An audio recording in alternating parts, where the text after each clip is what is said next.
My Big Sister is a horror adventure game by the same person who did Red Bow and actually came out 2 years prior for PC and console. It has a similar interface and gameplay, but it feels a lot more complete to me. The story has multiple chapters and follows 2 sisters, Luzia, the younger one, and Sombria, the older one. They have a typical sibling relationship, playful but also bicker a lot, which makes them feel real. Luzia is clingy and teases Sombria a lot, but is unaware of the severe depression her older sister has. Their mom works as a nurse and is barely home, so Sombria is usually the one taking care of Luzia. Luzia has nightmares about her sister being killed, and one night it almost comes true. They are kidnapped from their house by a witch who kills young girls to stay youthful looking, and the witch wants Sombria's legs. She turns Sombria into a ghoulish yokai with long arms as a trade.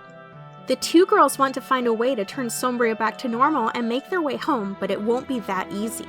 Just like Red Bow, the story has a lot more depth to it than from first glance, and it covers many heavy topics such as family loss and feeling suicidal. There are a lot of twists in it, and sometimes you won't know what's real or who to trust, but neither do Luzia or Sombria.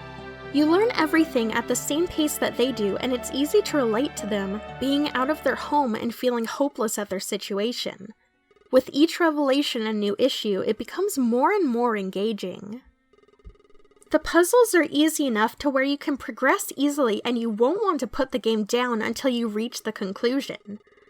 And even then, there are more endings and scenes to find, which gives it replayability value. If I had to compare it to any other type of story in media, I would say it's similar to Over the Garden Wall and Night on the Galactic Railroad.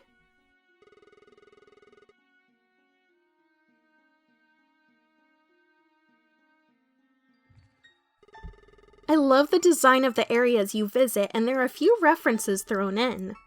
The bathhouse that the witch takes you to, and one of the creatures that pursues you in it reminded me of Spirited Away.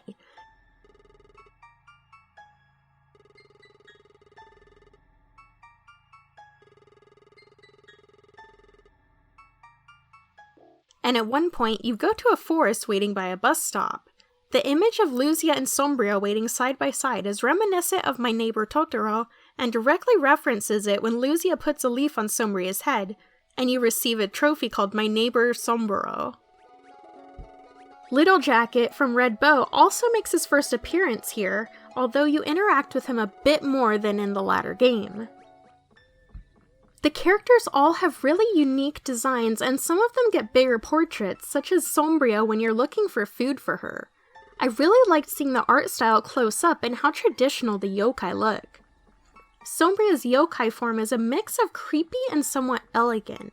She hates how she looks now, even though everyone else thinks that she looks fine.